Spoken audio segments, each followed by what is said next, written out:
You're listening to the Business Wealth Impact Podcast, your source for empowering information and cutting-edge ideas from the world's top minds. I'm your host, Jeanne Amlour, founder of seven-figure coaching company, Jeanne Amlour International. Join me on a journey to unleash your potential and create your highest success. Welcome to Business Wealth Impact. Hello and welcome to Business Wealth Impact. We have Charles Spinosa. He's a management consultant and has been for over 29 years, former university professor, and he's recently published a book called Leadership as Masterpiece Creation. Welcome, Charles. Thank you. Thank you very much, Jeanne. Awesome. So listen, you know what I'd like to talk about today? Something in your book, and I did read the book, which I usually don't on purpose, but this time I read it. I'd like to talk more about heroic leadership. What is that and why is that important now? Okay. So actually, I think my book is sort of a sly way of endorsing heroic leadership, which most people claim is dead. I believe the side of heroic leadership that people don't like is the side that came from Carlyle and all the great men theory. And what's that about? That says when you meet a leader who is strong, who knows what he or she is doing, you should be obedient. And I think what we don't like is obedience.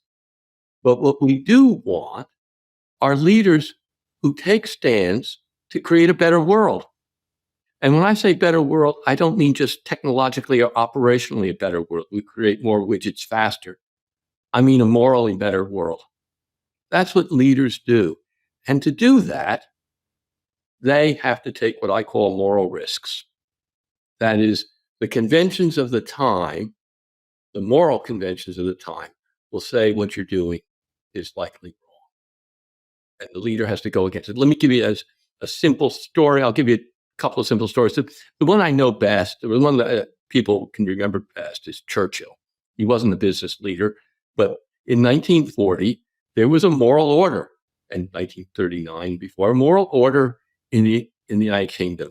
And it was good to be, how shall I put it? The English people wanted to be gentlemanly on the one hand, and gentlemanly judgment, high-minded gentlemanly judgment was what was good in judgment. Emotionally, you were supposed to be ebullient, positive, and in between that, if you tried to mix those two, you were generally affable to people. And we can all imagine Europe, England of the 1930s like that. Agatha Christie novels will give it to us if we have a hard time. That was the world that Winston Churchill came up in. And in that world, and this is what leaders face, he faced a moral anomaly. That moral anomaly was Adolf Hitler. Adolf Hitler, although he played the game, was not gentlemanly. He was ferocious, not to mix words. And Churchill, when he was appointed prime minister, he had been saying this guy is ferocious for years. We need to build up our military for years. Everybody thought of him as a terrible warmonger. Why? He wasn't affable. This wasn't high-minded gentlemanliness. Everybody believed in England, virtually everybody believed in England, that Hitler just needed a little bit more territory, a little bit more, and he would suddenly turn into a gentleman. By the way, if you read Hitler's early speeches in the late 1930s, he played that game. That's what he told them. He said, Churchill's a warmonger. I'm just trying to get Germany back to where we were. So he was lying. He was doing it.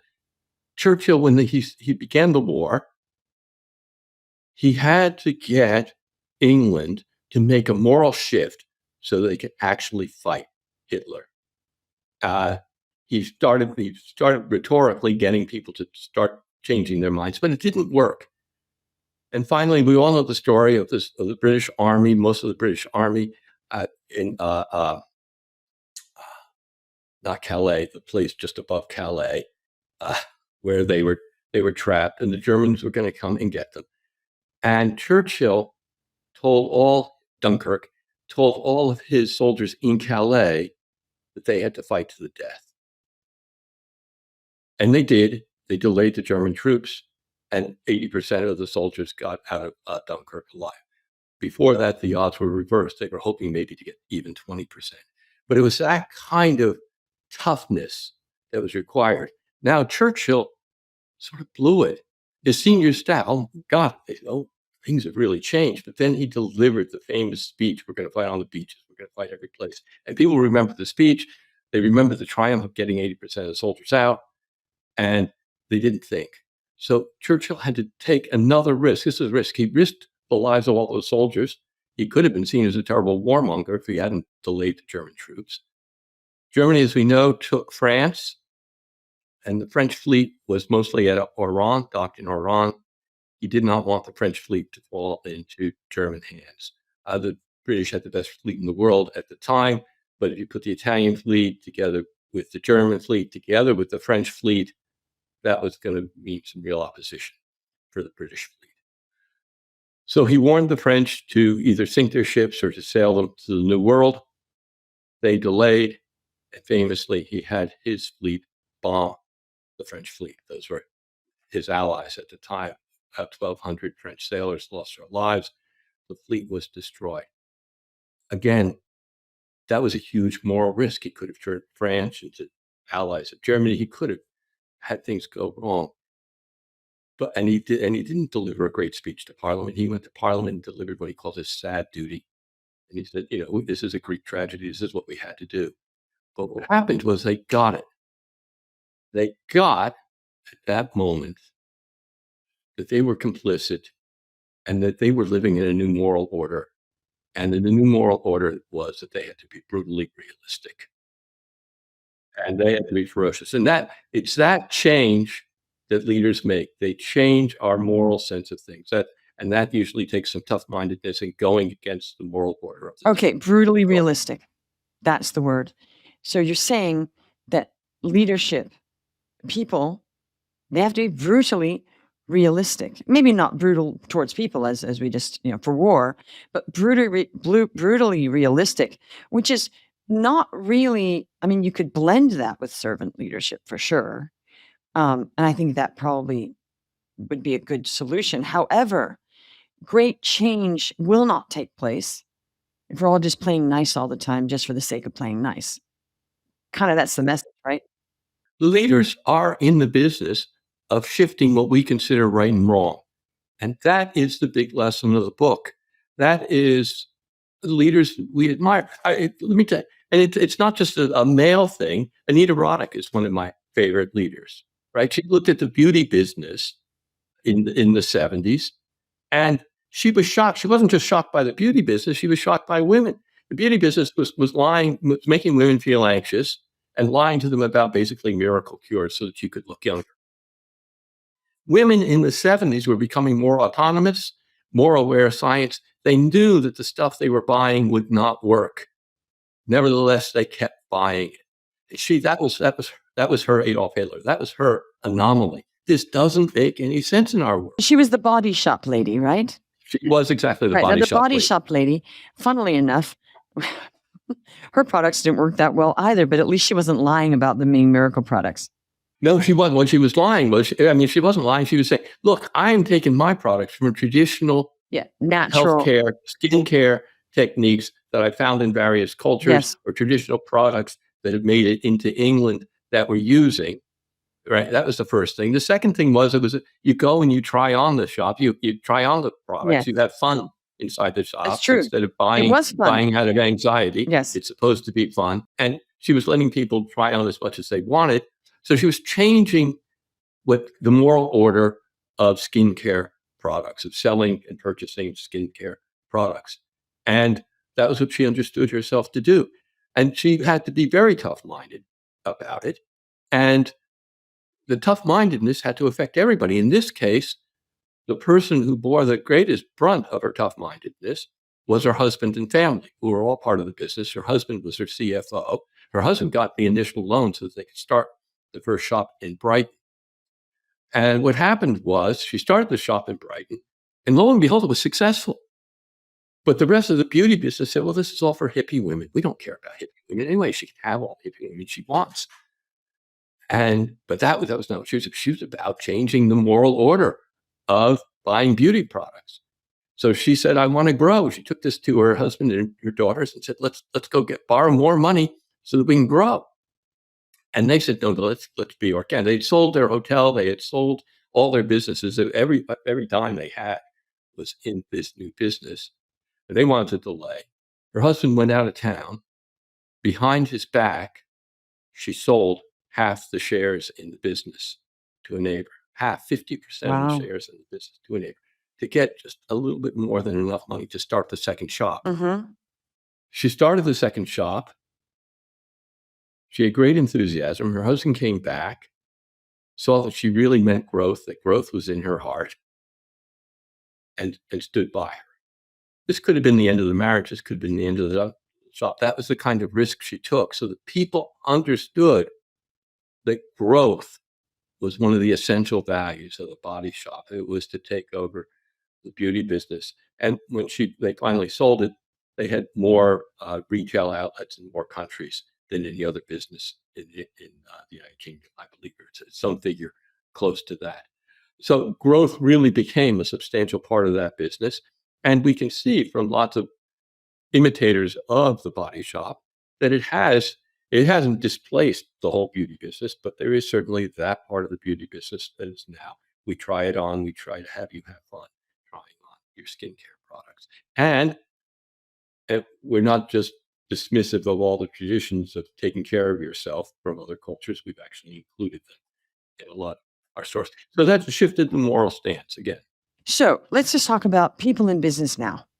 So those were interesting stories. And what about now? So in business now, how do people blend being a heroic leader and not being a jackass? Because, Steve Jobs actually was kind of a heroic leader because people just thought he was terrible. Yet his decisions did move things forward to bring us pretty amazing products, right? So I guess he was a heroic leader, right? Would you agree with that? So what do people do? Like, to be a leader, people want to still play nice. Okay. How do they ascertain when to be heroic and when to just sort of like, not rock the boat too much? And there's all this problem with the whole PC world, like got to be politically correct and we can't offend anybody. We can't offend anybody by our decisions, which might be the right ones.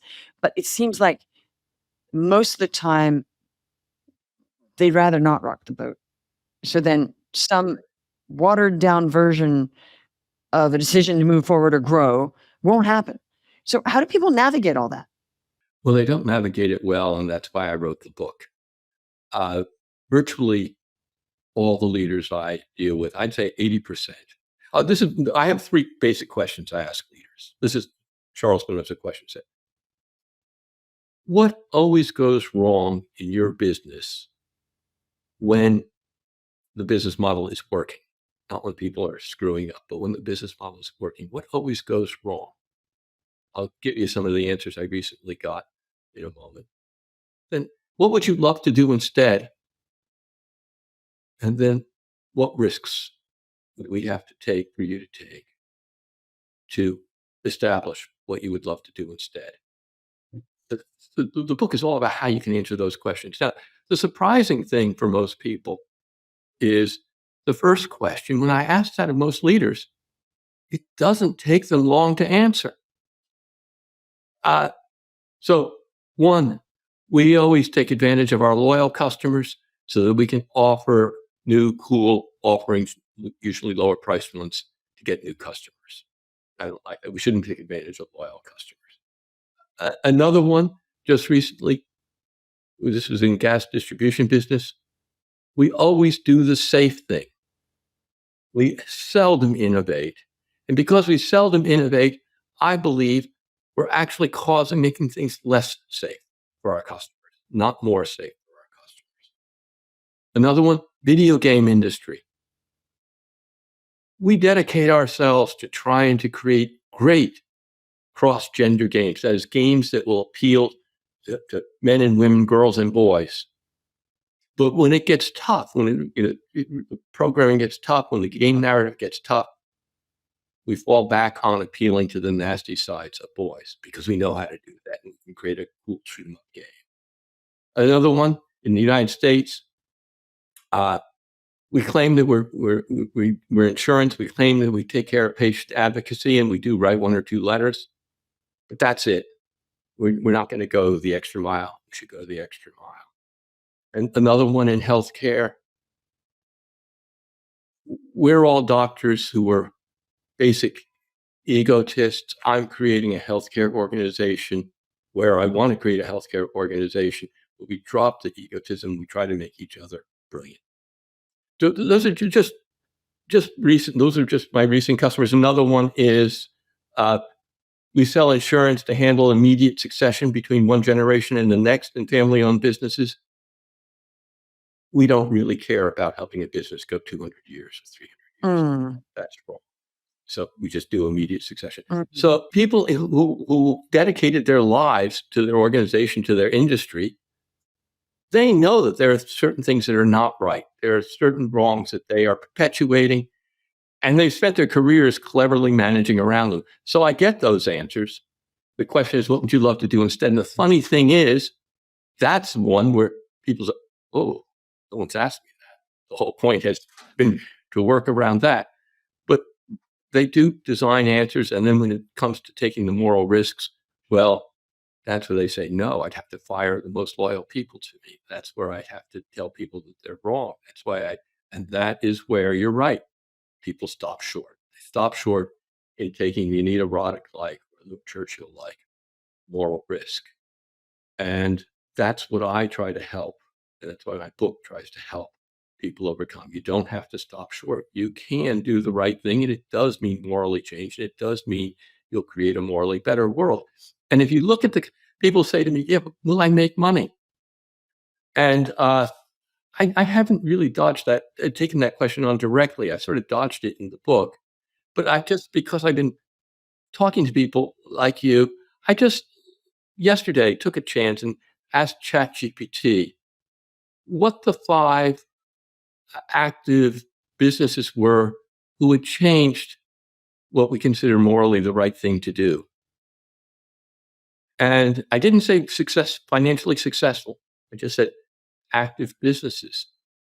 And it came with Facebook, which obviously has redefined friendship for a lot of people.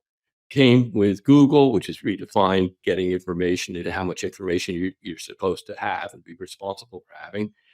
Apple, Tesla, Microsoft. trying to it didn't include Microsoft. I included ones that I had to talk to my family to find out about.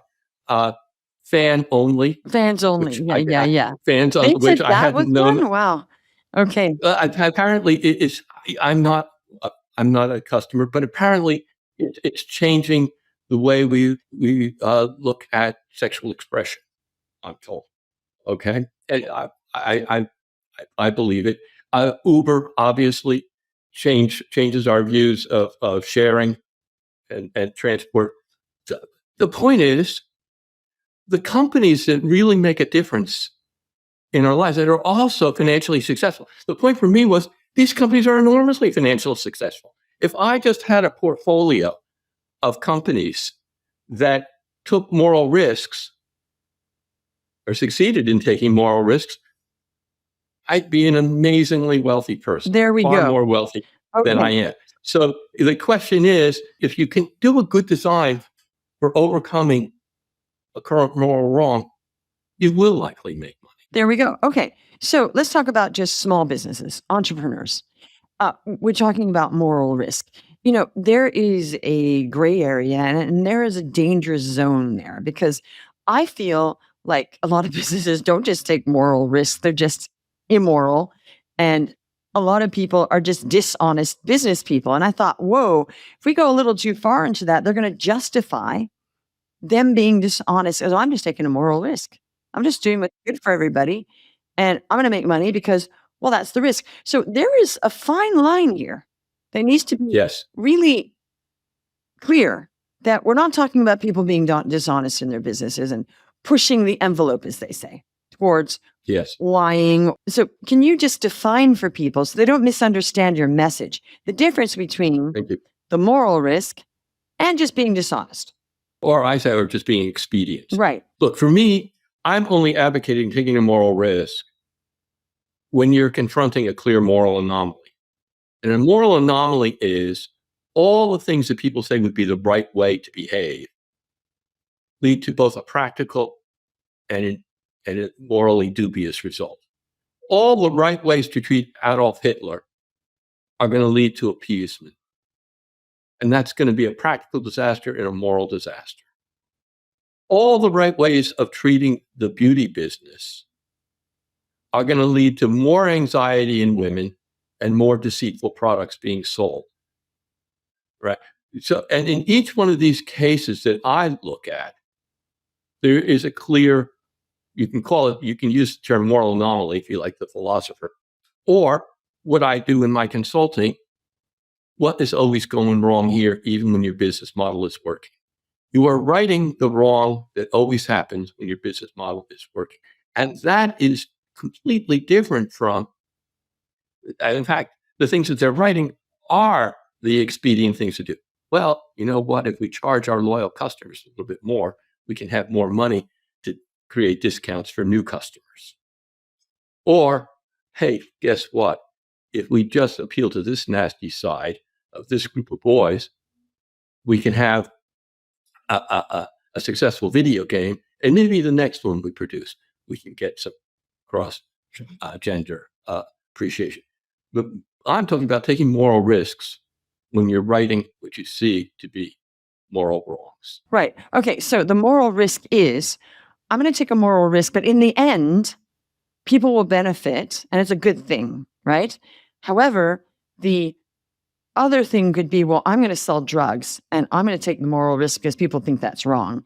But the outcome is not good, because then you're going to get drug addicts. So then we know that that's not the right type of moral risk to take, because you're not righting a wrong. There you go. Not righting a you're wrong. Making it more wrong. Yes. To begin with. There we go. Yeah. So that's the difference, is the moral risk is that you are risking, but you are risking because the outcome will be better with that risk, even though it looks bad now. And here's the thing. When you take these moral risks, you can't guarantee the outcome. That's why they're risks. Right.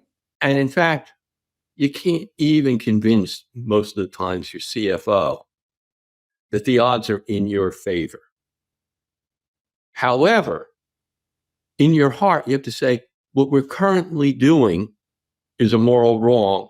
And I can convince myself, I can convince right-minded people in my organization that it is a wrong.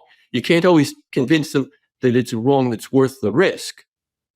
But you can convince people, don't you think it's wrong for us to be taking advantage of our loyal customers? Don't you think it's wrong for us to be selling games that bring out the worst instincts of teenage boys? People will say, yeah, it is, but there's nothing you can do. Well, if you're the leader, that's where you say, well, there is something we can do, and I'm going to do it. And that's where you have to take the tough-minded actions. The shareholders might not be happy. So there's the risk. We're making all this money on these bad stuff. No, I'm going to take the moral risk, which is that we're going to disappoint the shareholders, which we're not supposed to do, because for the greater good, we're going to create these other things, which in the end probably will make money, because there's a lot more people than just teenage boys, although they are the prime consumers. Okay. Well, thank you for sharing all that. So if somebody just has their own business and it's not huge, how can they start being more heroic and less mollycoddling the people around them because they want to be liked?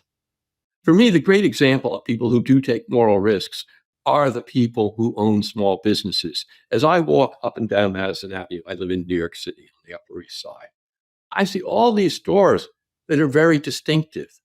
And just to give two examples, I have them in the book. There are two hardware stores, both within short walking distance of each other. One you walk into, you hear classic jazz music, you smell soaps, you can't get 3 steps in before a customer service person comes up and says, can I help you? This is a hardware store. The other one, as a short distance away, you walk in, you smell sort of 3-in-1 oil, which is a machinist's oil. There's sawdust on the floor. You'll see somebody up on a ladder someplace down the way rearranging some stuff. There'll be somebody behind the cash register, and the music will be pop music. It's a completely different experience. One appeals more or less to do-it-yourselfers. One appeals to people who want a lot of help. Two different views about the right way to deal with customers. Two different views about the right way to deal with staff, right? Well, you're supposed to be really customer friendly. You're supposed to be efficiently taking care of shelves. And those are moral views that these two different owners have. And that's, for me, the moral diversity that you can find already in the small businesses. And that's the beautiful thing about them. And that's why when we walk in restaurants, they're very different. When you walk into your local, whatever the shops are, you're likely to find them very different unless they're parts of franchises. Now, where is it that people can find themselves growing into developing the courage to take these moral stances? For me, anybody who has employees reporting to him or her is in that position. And that is, I think, where it starts. You will have certain employees that you'll want to stretch. You want to ask them to do things that they might not be able to do, but you believe would be good for them to do. Now, if you've listened to HR and you've listened to most people, the only way you do that would be if you got coaches in, you got a whole bunch of other people in to help you, you had a fallback plan, you had all sorts of things. I believe most leaders, most people who become leaders, start stretching their employees straight away. That's where you do it. And you ask yourself at night, did I push too hard? Did I not push hard enough? That's where you develop this muscle for moral risk-taking. And that's where you do it, I believe, every day of your life as a leader. You're also going to do it with customers. When you're selling with customers, the customer will ask for something. Should I stretch them? Should I say, this is really what you want? It's much more expensive, but your life will be better. Do I do that? Or do I ratchet back and say, this is the easy sale to make? Well, that's a moral call that you're making. You've been told it's simply a psychological call. The psychology is the smallest part of it. You're asking yourself, what is the right thing for this customer now? And you don't know everything about the customer's life. You don't have enough information to anything like a certain decision. But you're called on at that moment to make a moral decision. And the safe decision is not the moral decision, at least not most of the time. The safe decision is doing what is right. And what does it call for? It calls for something called moral imagination. What is this customer's life? More important, how is this customer different from me? And what is that life like? And when you start asking that question, you ask about your customers, you ask about your employees, you are engaging in the kind of leadership that I call masterpiece creation leadership. You're using moral imagination and you're taking moral risks. And you're doing it to overcome, in these cases, tiny little wrongs. And the tiny little wrong is nobody stretches this person because you don't know it's going to hurt their feelings. Nobody pushes this customer hard because I might lose the sale. And what we want to do is make people feel comfortable. So it's giving up that kind of comfort, or to put it in today's terms, it's giving up the moral good of safety, which I think is holding us back quite a bit. Okay, so in a way, it's tough love. Yes, in a way, it's tough love. Yes. Okay, well, that was very interesting. What an interesting philosophical conversation about leadership. Thank you so much, Charles, for joining us. And thank you, everybody, for listening. If you liked this show and you want to have us on your radar, why don't you subscribe or tell somebody about us? We will see you on the next show. And thank you. You're listening to the Business Wealth Impact Podcast, your source for empowering information and cutting-edge ideas from the world's top minds. I'm your host, Jean Amlour, founder of seven-figure coaching company, Jean Amlour International. Join me on a journey to unleash your potential and create your highest success. Welcome to Business Wealth Impact.